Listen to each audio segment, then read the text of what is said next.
اور اس نے آ کر بتا دیا تو پھر آپ اپنے گھر کی بالکونی پر کھڑی ہو گیا، آپ نے کہا میں بھی منظر دیکھوں.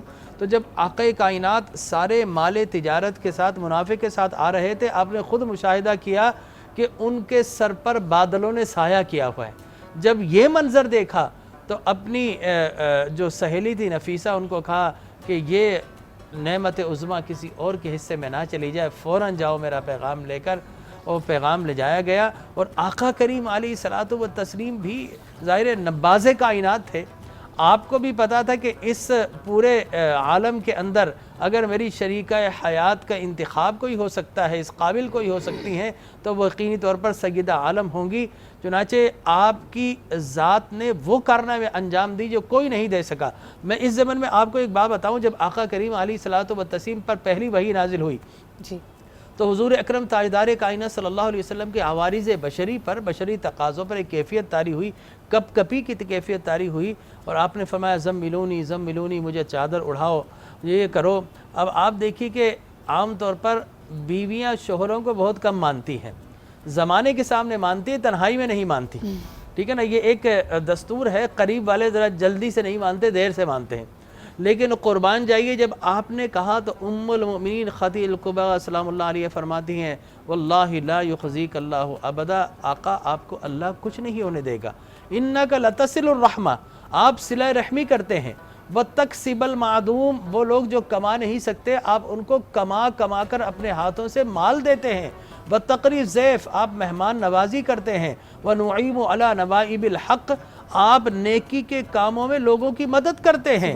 اور وہ تحمل الکلہ، جو بوجھ نہ اٹھا سکے آپ اپنے کاندھوں پر بوجھ اٹھا کر ان کے گھروں تک پہنچاتے ہیں.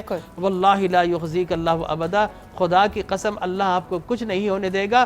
تو پہلی گواہی دینے والی بھی سیدہ عالم ہے، اور پہلی اسلام قبول کرنے والی بھی سیدہ عالم ہے. ابن اسد، ایک بات، ابن اسد وہ آیا بڑا عرب کا جہاندیدہ تھا، حضرت عباس کے مکان پہ آ کر رکا. صبح سویرے اس نے ایک عجب منظر دیکھا کہ کعبۃ اللہ کے صحن کے اندر ایک نوجوان آیا، آسمان کی طرف دیکھا، نیت باندھی نماز میں کھڑا ہو گیا. اس کے بعد ایک بچہ آ گیا، پھر ایک عورت آ گئی. ابن اسد نے کہا کہ اے عباس، یہ میں عجب انقلاب دیکھ رہا ہوں. فرمایا یہ میرا بھتیجا ہے، اور یہ ابو طالب کا بیٹا، اور یہ ان کی زوجہ محترمہ ہے. اور میرا بھتیجا کہتا ہے کہ میں الہامی مذہب کا ماننے والا ہوں، اور روئے زمین پر ان تین کے علاوہ کوئی ان میں اس وقت موجود نہیں ہے. ابن اسد کہتا میرا خیال آیا، میرے دل میں ارمان مچلے کہ وہ چوتھا شخص میں ہو جاؤں اور ان کے ساتھ شامل ہو جاؤں. سبحان اللہ. میں یہاں پہ گفتگو کا سلسلہ ہم آگے بڑھانا چاہیں گے. یقیناً آج جس ہستی کا ذکر ہو رہا ہے وہ اپنے آپ میں ایک مشعل راہ ہے. جس بھی پہلو پہ نظر ڈالی جائے ہمارے لیے صرف اسباق اور انسپریشن ہی ہے. علامہ صاحب، میں چاہوں گی کہ آپ بھی اس حوالے سے گفتگو کریں.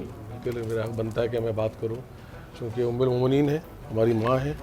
اور سب سے بڑی اور اہم بات یہ ہے ان کے کردار کی، جس نے حیران کیا کہ دین اسلام آنے کے بعد تو بہت لوگوں نے اسلام پہ احسان کیا، لیکن دین اسلام لانے سے پہلے اگر کسی نے اسلام پہ احسان کیا ہے تو محسن احسان بی بی خدیجہ الکبریٰ ہے.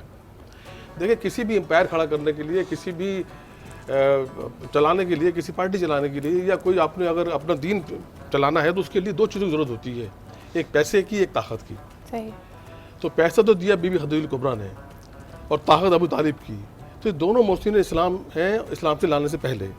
اور بی بی خدیجہ کو اتنی امیر تھیں، اتنی مالدار تھیں کہ آپ کا جو گھر تھا بیت العتیق، جو عقیق سے بنا ہوا تھا، یعنی عقیق کا پتھر جو ہم انگوٹھی میں پہنتے ہیں آج، ان کا پورا گھر اس عقیق سے بنا ہوا تھا. اتنی مالدار تھیں آپ.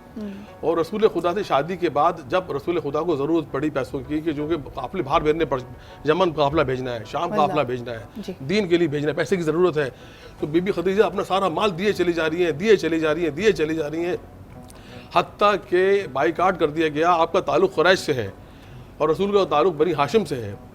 بنی ہاشم کا بائیکاٹ کیا گیا، قریش کا بائیکاٹ نہیں کیا گیا. آپ چاہتی تو اس بائیکاٹ میں نہ جاتی. شعیب ابی طالب میں 3 سال کاٹے ہیں، لیکن آپ نے کہا نہیں، جہاں میرا شوہر رہے گا، اگر بھوکا رہے گا بھوکی رہوں گی، پیاسا رہے گا پیاسی رہوں گی اپنے شوہر کے ساتھ. کون؟ ملکۃ العرب. ملکۃ العرب جسے کہا جاتا ہو، جو عرب کی ملکہ جسے کہا جاتا ہو. عرب کی ملکہ رسول کے صحن میں کنیز بن کے آئی. کہا میں صحن رسول میں کنیز بن کے آؤں گی. تو اللہ نے دیکھا، اللہ کو یہ ادا ان کی اتنی پسند آئی، کہا کہ میں تیری ضروریات کے اندر کائنات کی ساری طاقت تیری کائنات تیری ضرورت میں رکھ دوں گا. ان کی ایک بیٹی ہوئی، ان کے 12 بیٹے ہوئے. کائنات آج جو چل رہی ہے، امام بھی، ان کے بیٹے اور ان کے شوہر امام، تو پروردگار نے کہا خدیجہ تم نے جو اسلام پہ احسان کیا ہے نا، اللہ حل جزاء الاحسان الا الاحسان، احسان کا بدلہ احسان ہے، سبحان اللہ۔ میں تمہیں اس کا بدلہ وہی دوں گا۔ اور دیکھیں یہ امیر ترین خاتون جب ان کا وصال ہوتا ہے، شعیب ابو طالب بھی بیمار ہو جاتی ہیں، چونکہ کھانے کو نہیں ہے، پتے کھا رہے ہیں، گٹلیاں پیس پیس کے کھا رہے ہیں، کچھ کھانے کو نہیں، بیمار ہو گئی آپ۔ بیمار ہونے کے بعد جب باہر آئیں، وصال ہونے لگا، جب وصال ہونے لگا تو کفن بھی نہیں ہے ان کے پاس، اس ایک امیر ملکہ اللہ عرب کی، اور کفن نہیں ہے ان کے پاس۔ تو ایک شاعر نے بڑا خوبصورت شعر کہا، پیرہن دے تو دیا ہم نے دین، پیرہن دے تو دیا اسلام کی اوریانی کو، پیرہن دے تو دیا اسلام کی اوریانی کو، یہ الگ بات ہے کفن بھی نہ پایا ہم نے۔ تو آپ نے تو آپ جو یہاں پہ ذکر کر رہے ہیں کہ جب بھی حضرت خدیجہ کا ذکر کیا جاتا ہے تو ان کی امارت کا، ان کا ملکۃ العرب ہونے کا، ارم جی اس پہ میں آپ کا بھی کامنٹ چاہوں گی before we head to the break, اور پھر واپس آ کے ایک تفصیلی جواب لوں گی کہ جو کردار کا واقعی نے ایک مثال قائم کی کہ اتنی عمارت دیکھنے کے بعد غربت میں بھی، مفلسی میں بھی حضور اکرم صلی اللہ علیہ وآلہ وسلم کا اسی عقیدت، اسی لائلٹی کے ساتھ ساتھ دینا، اس پہ میں چاہوں گی کہ آپ کامنٹ کریں۔ سدرا، حضرت خدیجہ الکبریٰ رضی اللہ تعالیٰ عنہ کون ہیں؟ وہ ہیں کہ خاتون جنت کی جنت جن کے قدموں میں ہے، سبحان اللہ۔ وہ حضرت خدیجہ الکبریٰ رضی اللہ تعالیٰ عنہ ہے۔ اور ظاہر ہے سرکار علیہ السلام کی جب زندگی میں آپ آئیں تو جس طریقے سے سرکار علیہ السلام کو سب کچھ دیا، آج تو ہم خواتین چھوٹی چھوٹی باتوں کے اوپر بہت بڑے بڑے مسائل بنا لیتے ہیں نا، اور آج کی عورت کے لیے آپ میں آنیسٹلی بہت لیسن ہے کہ انہیں سیکھنا چاہیے۔ امپاورمنٹ دیکھنی ہے تو وہاں پہ دیکھو، شوہر سے محبت دیکھنی ہے تو وہاں پہ دیکھو، بزنس ویمن بننا ہے تو وہاں پہ دیکھو، ماحول سے کیسے ڈیل کرنا ہے تو وہاں پہ دیکھو، بچوں کی تربیت کیسے کرنی ہے تو وہاں پہ دیکھو۔ تو سرکار علیہ السلام اس وقت نبوت نہیں ملی تھی، آپ مکے سے باہر ایک قافلہ ٹھہرا ہوا تھا اور آپ بہت غمگین تھے، تو پوچھا کیا ماجرا ہے؟ فرمایا کہ لوگ اتنے بےحال ہیں اور میرے پاس کچھ نہیں دینے کو، تو فرمایا کہ سارے جو مکے کے سردار ہیں ان کو بلا کے لائیے، اور جب بلا کے لائے تو فرمایا انہوں نے کہ خدا کی قسم آج سے جو کچھ میرا ہے وہ محمد صلی اللہ علیہ وسلم کا ہے، کہ یہ جس طرح چاہیں اس کو خرچ کریں۔ تو اپنا سب کچھ دیا، ان کے کام کے لیے دیا، دین اسلام کے لیے دیا، اور سب سے بڑی بات یہ کہ ایک غریب شخص امیر ہو جائے نا تو وہ زندگی گزار لیتے ہیں، صحیح، لیکن عمارت کے بعد غربت میں زندگی گزارنا یہ کمال کی بات ہے۔ سبحان اور پھر اللہ۔ اسی کو ہم کنٹینیو اس کو ہم کنٹینیو کریں گے، تفصیلاً بات کریں گے، بہت ساری اینگلز نکلتے ہیں، جس طرح کہ ارم جی نے بھی کہا کہ ہم سب کے لیے اس میں بہت سارے اسباق موجود ہیں کہ عمارت ہو یا پھر غربت ہو، مفلسی کا عالم ہو، بیماری ہو، کیسے ساتھ دینا ہے اور کیسے ساتھ نبھانا ہے۔ سوال بلکہ ایک آبزرویشن میرے ذہن میں آئی، آپ دیکھتے ہوں گے کہ اس وقت جہاں پہ بھی کوئی ذکر کی محفل ہوتی ہے اور اس کے بعد دعا کی جاتی ہے تو نیک صالح رشتوں کے لیے لوگ دعا کرتے ہیں، خاص طور پہ اپنی بیٹیوں کے لیے، اور بیٹیوں کے لیے یہ بھی تصور ایک ذہن میں آتا ہے کیونکہ معاشرتی روایتیں کچھ اس طرح کی ہیں کہ کم عمر میں شادی کر دینی چاہیے، اگر شادی ایک خاص عمر تک نہیں ہوگی تو اچھے رشتے نہیں آئیں گے۔ ارم جی یہ بات میں خصوصاً آپ کے پاس آنا چاہتی ہوں کہ حضرت بی بی خدیجہ کی زندگی کو دیکھیں اور کیا قسمت اللہ تعالیٰ نے کی کہ آج کہ اگر ہم تناظر میں دیکھتے ہیں، ہم اپنے آپ کو ایک اسلامی معاشرہ کہتے ہیں، لیکن ہمارے عقیدے اتنے ناپائیدار ہیں کہ ہم سمجھتے ہیں کہ جی اگر لڑکی کی عمر 28 سے زیادہ ہے، 30 سے زیادہ، تو اس کو اچھا رشتہ نہیں ملے گا۔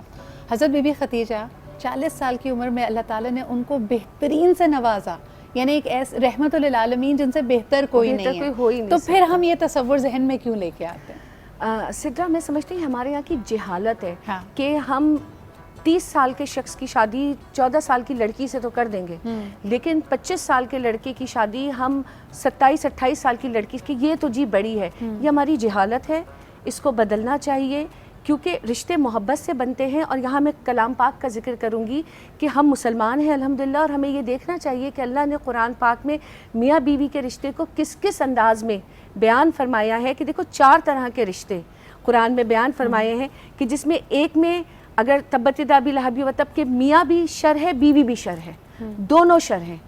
ایک کہ میاں شر ہے، بیوی خیر ہے، حضرت آسیہ اور آپ فرعون کو دیکھ لیں۔ پھر اس میں بیوی شر ہے، میاں خیر ہے، حضرت لوط علیہ السلام اور ان کی بیوی، اور جہاں میاں بیوی دونوں ہی خیر ہیں، سرکار علیہ السلام، حضرت خدیجہ الکبریٰ اور حضرت علی اور خاتون جنت۔ کہ مطلب ان کی اگر مثالیں لو تو رشتے محبت سے بنتے ہیں، اور ہمیں یہ دیکھنا چاہیے عمروں سے فرق نہیں پڑتا. عمروں سے اگر فرق پڑتا ہوتا تو خدا کی قسم سرکار علیہ السلام ساری زندگی سب سے زیادہ جس کو یاد کیا، جس سے محبت فرمائی، وہ حضرت خدیجہ الکبریٰ ہیں. کہ ایک مرتبہ آپ اپنے گھر میں موجود تھے، حضرت عائشہ صدیقہ رضی اللہ تعالیٰ عنہا سامنے بیٹھی تھیں، تو حضرت خدیجہ کی بہن آئی، تو آپ نے کہا کہ شی مس بی حالہ، کہ تو انہوں نے حضرت عائشہ کو تھوڑا سا ظاہر ہے ہوتی ہے خواتین میں، تو انہوں نے کہا کہ آپ ابھی تک ان کو یاد کرتے ہیں جبکہ اللہ نے آپ کو جوان اور بہتر ازواج عطا فرمائی ہیں. آپ نے فرمایا جوان ضرور، بہتر نہیں، کیونکہ اس نے اس وقت میرا ساتھ دیا جب کسی نے نہیں دیا، اس وقت ایمان لائی جب سب نے مجھے ریجیکٹ کیا، اور اعلان نبوت سے پہلے ہی دیکھو نا نکاح ہوا، اور اپنا سارا مال دین اسلام میں لگا دیا. تو سرکار علیہ السلام ایون گوشت کٹوا کے ان کی سہیلیوں کے گھر بھجوایا کرتے تھے کہ ان سے جڑے ہوئے رشتوں کو بھی اتنا یاد رکھتے تھے.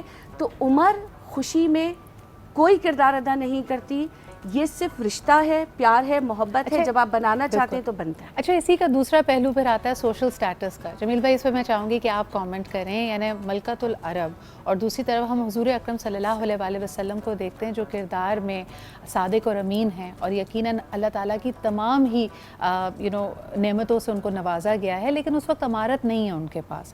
سوشل سٹیٹس آج کے رشتوں میں بڑی دیوار بنتی ہے. لوگ کہتے ہیں نہیں جی ہمارے معیار کا نہیں ہے، یہ فلانے علاقے میں رہتے ہیں، ان کے پاس اتنی بڑی گاڑی نہیں ہے. کیا کہیں گے اس حوالے سے؟ دیکھیں، میں آپ سے عرض کروں کہ اسلام نے جہاں پر آقا کریم علیہ الصلوۃ والتسلیم کی تعلیمات یہ ہیں کہ ایک وہ خاتون ہے جو مالدار ہے، ایک وہ بہت حسین و جمیل ہے، ایک وہ ہے جو دیندار زیادہ ہے، تو تم اس عورت کو فوقیت دو جو دیندار زیادہ ہے. تو ٹاپ پرائیورٹی تو اس کو دی. لیکن اس کے ساتھ ساتھ اسلام نے ایک اور ہمیں اصطلاح دی ہے کفف، یعنی برابری، کمپیٹیبل. اگر اس میں کریں گے تو نسبتاً آسانی زیادہ ہوتی ہے ایک دوسرے کو اس لیے کہ یہ شادی جو ہے وہ باہمی ربط کا نام ہے. اور باہمی ربط اس وقت ہوتا ہے جب اعتدال مطلب درمیان اس وقت ہوگا جب دونوں طرف اعتدال ہو.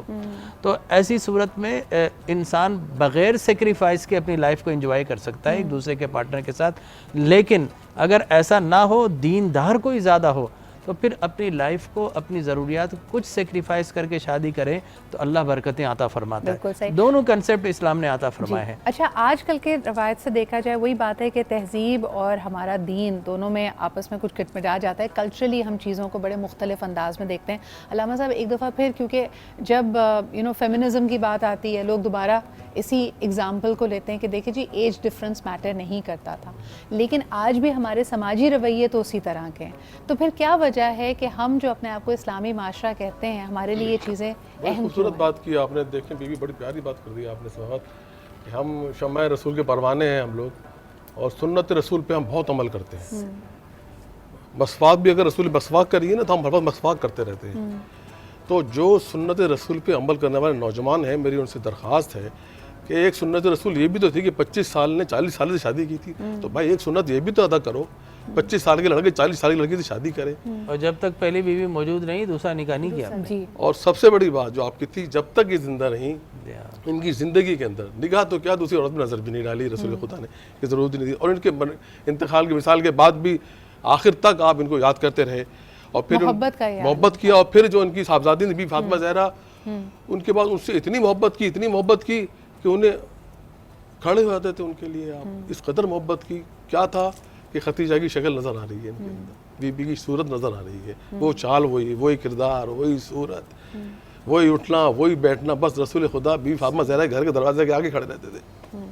سبحان اللہ، سبحان اللہ. جمیل بھائی، یہ ہمارے معاشرے میں چیزوں کو بدلنے میں کتنا وقت لگے گا؟ اور دوسرا ایک سوال جو ان کی پروفیشنل لائف کے حوالے سے کہ اللہ تعالیٰ نے عروج کمال دیا، امارت دی، غنی کیا، آج کل کی خاتون کے بارے میں کیوں ہم ابھی بھی فائنینشیل انکلوژن ایک اتنا بڑا سوالیہ نشان ہے کہ اس کے ہاتھ میں خرچ کرنے کے لیے اپنا پیسہ نہیں ہوتا. اگر وہ گھر سے باہر قدم نکالتی ہے کسی بھی پروفیشنل رسپانسبلٹی کو لینے کے لیے تو کہا جاتا ہے کہ نہیں جی یہ شاید اس کی اجازت نہیں ہے. ایسا مغالطہ پایا جاتا ہے. کیا کہیں گے آپ؟ دیکھیں، میں آپ سے عرض کروں کہ ام المومنین سیدہ عالم رضی اللہ تعالیٰ عنہ، انہوں نے اپنا سارا مال حضور کے قدموں پہ قربان کر دیا تھا.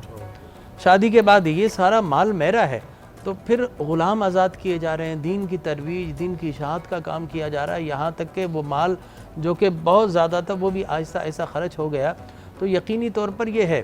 آپ کا جہاں تک سوال ہے کہ ہمارے معاشرے کے اندر اب تک ایسا کیوں نہیں آیا، تو بات یہ کہ ہم نے اپنے معاشرے کو اسلام کے قالب میں ڈھالا کب ہے. ہم نے کچھ باتیں کرسچینٹی سے لے لی، کچھ ہندوازم سے لے لی، کچھ ہم نے بدھسٹ سے لے لی، کچھ ہم نے مغرب سے لے لی، اور ہم نے بالکل ایک وہ بولتے ہیں نا باولی ہنڈیا، بالکل اس طرح پکار کر اپنی زندگی گزار رہے ہیں کہ صاحب میں نے لباس جو ہے وہاں کا پہننا ہے، گھڑی وہاں کی پہننی ہے، موبائل وہاں کا لینا ہے، کردار وہاں کا اپنانا ہے، تعلیم وہاں کی اپنانی، ہاں نمازوں کے وقت میں مسلمان ہو جاؤں گا. ٹھیک ہے نا. تو ہمارا یہ ایٹیچیوڈ ہے. میں یہ سمجھتا ہوں قرآن کہتا ہے ادخلوا فی السلم کافہ، پورے دین میں داخل ہو جا. اطلب العلم فریضۃ علی کل مسلم، ہر مرد اور عورت پر اسلام نے تعلیم کو حاصل کرنا فرض قرار دے دیا ہے. تو عورت اسلام کی باؤنڈری میں رہتے ہوئے دنیا کی جس باؤنڈری کو بھی کراس کرنا چاہے وہ کر سکتی ہے، اسلام کی باؤنڈری کو کراس نہ کرے. بس یہاں پر آ کر اختلاف ہوتا ہے. ادروائز ہاں اگر یہ کہ وہ سیف نہیں ہے جس طرح مغرب کی عورتیں سیف ہیں، تو میں یہ کہوں گا کہ مغرب کی عورتیں بالکل انسیف ہیں، لیکن ہمارے ہاں چیزیں ہائی لائٹ زیادہ ہو جاتی ہیں. آج بھی اسلام کی وجہ سے خواتین کا احترام ہے. نہیں، آپ بالکل صحیح کہہ رہے ہیں، اور یہ گفتگو کسی اور طرف چلی جائے گی. یقیناً اگر آپ دونوں ذمہ داریوں کو، کیونکہ اولین ذمہ داری بہرحال آپ کی گھر گرہستی کی، آپ کے بچوں کی تربیت کی اللہ تعالیٰ نے یہ خاتون کی ذمہ داری ڈالی ہے، تو اگر آپ اس کو بیلنس کر سکتی ہیں، اس کے علاوہ آپ کو کوئی ممانعت نہیں ہے. اچھا جی، اب ہم ذرا جلدی سے کچن کا رخ کرتے ہیں، پھر بریک کی طرف بھی ہمیں بڑھنا ہے. یہاں پہ دونوں ریسیپیز تیار ہیں. Crispy and nice spring rolls are ready. اس کے علاوہ ایک ڈرنک بھی ہے. Drink looks very refreshing as well. یہ کیا آج آپ نے what have you done with روح افزا today؟ دیکھیں، روح افزا کے ساتھ زیادہ کچھ کرنے کی ضرورت ہوتی نہیں ہے. It's already a complete package. تو یہاں پہ میں نے کیا کیا ہے، I've added ice because refreshing تو ہونا ضروری ہے. I've added some mint leaves for garnish and a nice scent. اور ساتھ میں we have milk and a روح افزا کی combination. زبردست جی. اچھا جی، یہ ڈرنک ہماری تیار ہے جس کے اندر ملک اینڈ روح افزا ہے. It's very refreshing. اس کو ذرا سا ٹوسٹ دینے کے لیے اس میں آپ چاہیں تو منٹ کا استعمال بھی کر سکتے ہیں. اس کے علاوہ اسپرنگ رولز آر ریڈی. جمیل بھائی، یہاں پہ جب ذکر ہو رہا ہے انہی چیزوں کا کہ آپ کس طرح اپنے آپسی روابط کو بہتر کر سکتے ہیں، اکثر لوگ اس پہ خائف بھی نظر آتے ہیں، پریشان نظر آتے ہیں کہ آج کل کے زمانے میں ہمارا فیملی یونٹ بکھرتا چلا جا رہا ہے. یعنی کئی لوگ اس میں ذکر کرتے ہیں کہ سیپریشنز کی یا آپسی اختلافات کی نوعیت اس قدر سنگین ہو گئی ہے کہ لوگوں کے لیے ساتھ زندگی گزارنا مشکل ہے. ہم کیا اسباق سیکھ سکتے ہیں؟ ہر طرح کا دور دیکھا، مشکلات بھی دیکھیں، خوشیاں بھی دیکھیں. حضرت بی بی خدیجہ کی زندگی سے اگر لوگ اپنی ازدواجی زندگی کے لیے کوئی سبق لینا چاہیں تو آپ کیا کہیں گے؟ دیکھیں، میں آپ سے عرض کروں، خواتین کو اگر سیکھنا ہے تو سید عالم سیدہ خدیجہ الکبریٰ کی سیرت سے سیکھیں کہ شوہر کی رضا کے اندر اپنا سب کچھ قربان کر رہی ہے. صرف مال قربان نہیں کیا، اپنی ہر خواہشات کو قربان کر دیا، اور آپ کی ایسی اتباع کری کہ ہم تو صرف بات نہیں مانتے، وہ تو ایمان لے کر آئی ہیں سب سے پہلے. اللہ کا نبی تسلیم کیا ان کو سب سے پہلے، اللہ کو مانا ہے سب سے پہلے. تو میں سمجھتا ہوں کہ اگر تین خواتین کو پڑھ لیں، سید عالم سیدہ خدیجہ الکبریٰ، ام المؤمنین عائشہ صدیقہ اور سیدہ فاطمہ الزہرا سلام اللہ علیہا، اگر ان تین خواتین کو اگر پڑھا دیا جائے نصاب کے اندر، خاص طور پر خواتین کے لیے، تو میں سمجھتا ہوں ان کی خانگی زندگی کبھی خراب نہیں ہوگی. اور دوسری طرف اگر شوہر دیکھنا ہو تو آقا کائنات حضور اکرم صلی اللہ علیہ وسلم کو دیکھا جائے. ام المؤمنین عائشہ صدیقہ فرماتی ہے اب حضور دن کے مجاہد اور رات کے عابد تھے، لیکن فرماتے پوری دنیا کے سارے مسائل، آج تو کوئی ایک پریشانی مجھے سنائے تو میں ڈپریس ہو جاتا ہوں، لیکن ساری پریشانیاں پورا عالم حضور کے پاس آ کر سناتا تھا. لیکن ام المؤمنین فرماتی ہیں کہ حضور جب بھی گھر میں آئے، ہمیشہ میں نے کبھی نہیں دیکھا کہ ماتھے پہ شکنے ہو، جب بھی آپ آئے تو گھر میں مسکراہٹ سجا کر لائے. اور کیا فرماتے، یا حمیرہ یا روحی یا ریحانی، کہ تم جو ہے وہ سرخ و سفید ہو، تم میرے بہت قریب ہو. تو فرمایا کہ اگر کوئی شوہر اپنی بیوی کو ایسے القابات سے پکارتا ہے کہ جس سے اس کا دل خوش ہو جائے، تو الترغیب و ترہیب کی حدیث ہے کہ اللہ تبارک و تعالیٰ ایسے شوہر کو 100 شہیدوں کا ثواب عطا فرماتا ہے کہ اس نے اپنی زوجہ کو خوش کر دیا. تو میں سمجھتا ہوں یہ وہ تعلیمات ہے. اب ہمارا المیہ کیا ہے کہ ہم سارے باہر کے تفکرات لے کر گھر میں آتے ہیں اور گھر میں آ کر بتاتے ہیں، ہاں موڈ خراب ہوتا ہے. اور گھر والی کیا کرتی ہے، آتے ہی شوہر کو بولتی ہے جی آج مجھے تمہاری بہن نے ایسا کہہ دیا، والدہ نے ایسا کہہ دیا. تو میں سمجھتا ہوں کہ یہ وہ معاملات ہیں جن کی وجہ سے ابتدا ہماری خراب ہو جاتی ہے. اچھا اسی بات کو اگر میں تھوڑا سا اور آگے بڑھاؤں، علامہ صاحب ہمیشہ کہا جاتا ہے کہ مال، لوگ تصور کرتے ہیں کہ اگر آپ بہت مالدار ہیں تو آپ کے گھر میں خوشیوں کی ریل پیل ہوگی، لیکن ہم دیکھتے ہیں کہ آج سب سے بڑا فتنہ یہی ہے، اور خاص طور پہ اگر دونوں کمانے والے ہوں، میاں بیوی کمانے والے ہوں، تو پہلے تو سمجھتے تھے کہ مل بانٹ کر اخراجات پورے کر رہے ہیں، لیکن اب میرا تیرا شروع ہو گیا، یہ پیسہ تمہارا، یہ پیسہ میرا ہے. اس حوالے سے ہم کیا سیکھ سکتے ہیں حضرت بی بی خدیجہ سے؟ دیکھیں سب سے پہلے تو میں یہ کہوں گا نا کہ ذکر بی بی خدیجہ کا چل رہا ہے کہ جس گھر میں بھی یہ مسئلے مسائل ہیں نا، انہیں چاہیے کہ اپنے گھر میں بی بی خدیجہ کا ذکر کرتے رہیں، برکتیں آئیں گی، یہ تو چیزیں دفان ہو جائیں گی. جس گھر میں بھی یہ مسئلے ہیں وہ کریں ذکر. یہ بتا رہا ہوں آج 10 رمضان ہے، آپ نے ذکر رکھا ہے، باران رحمت ہو رہی، یہی باران رحمت ہے کہ ان کا ذکر ہو رہا ہے جو رسول کو سب سے زیادہ پسند تھی. سبحان اللہ. اپنے گھر میں ان کا ذکر کریں، یہ چیز دور ہو جائیں گی. پھر رہ گیا مال تو فتنہ ہے، بتا دیا قرآن مجید میں پروردگار نے. اچھا گھر کے اندر آپ کو محبت کے ساتھ رہنا ہے، اخوت کے ساتھ رہنا ہے، برابری کے ساتھ رہنا ہے، تمیز اور تہذیب. عورت دیکھیں سب سے پہلے اگر کسی کا دین اسلام پر احسان ہے تو عورت کا ہے. سب سے پہلا احسان دین پہ اسلام پر کسی کا ہے، وہ خاتون کا ہے، وہ خاتون کا. حضرت بی بی خدیجہ. ہمیں خاتون کا احترام کرنا چاہیے. صحیح.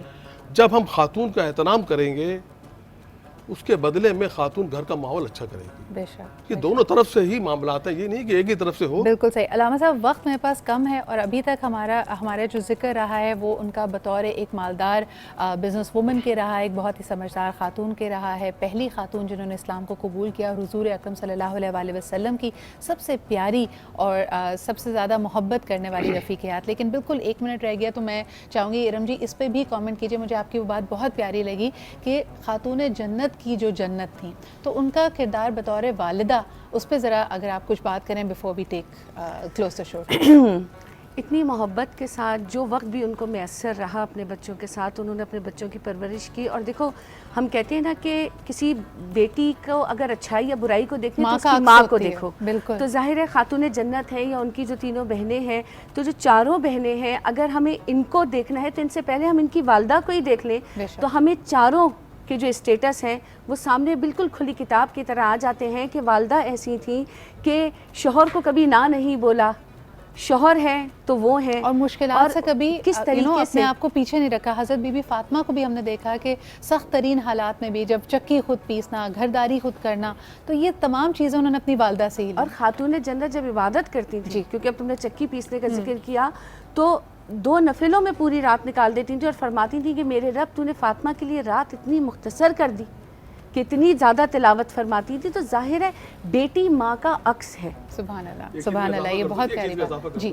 کہ جب وصال کے قریب آیا نا، آپ نے وصیت کی رسول خدا کو، رسول سے کہا کہ جب میری بیٹی فاطمہ کی شادی کرو نا، رخصت کرو، تو اس کے ساتھ ایک خاتون کو بھیجنا، اکیلے مت بھیجنا. سبحان اللہ. تو رسول خدا نے اپنی زوجہ کو ساتھ بھیجا تھا. تو یہ روایت، یہ ریت جو آج ہم ہمارے گھر میں ہو رہی ہیں، شادی کرتے ہیں ساتھ جاتی ہے نا گھر سے، یہ بھی بی بی خدیجہ نے ڈالی تھی اسلام. بہت شکریہ. علامہ صاحب ہمارے ساتھ موجود تھے، جمیل بھائی ہمارے ساتھ تھے، ارم جی ہمارے ساتھ موجود تھیں. بہت بہت شکریہ آپ سب کا، اور آپ کی وجہ سے بہت ساری نئی باتیں ہمیں سمجھنے کو اور انسپائر کرنے کے لیے یہاں آج ذکر میں شامل ہوئیں. آپ کی آمد کا بہت شکریہ. اسی کے ساتھ جی آج کا پروگرام اپنے اختتام کو پہنچتا ہے، اور اسی کے ساتھ رمضان مبارک کا پہلا عشرہ مکمل ہوتا ہے، رحمتوں کا عشرہ. اب انشاءاللہ کل آپ سے بشرط زندگی و صحت جب ملاقات ہوگی تو ہم رمضان مبارک کے دوسرے عشرے میں ہوں گے، جس میں ہم استغفار کا عشرہ کہتے ہیں.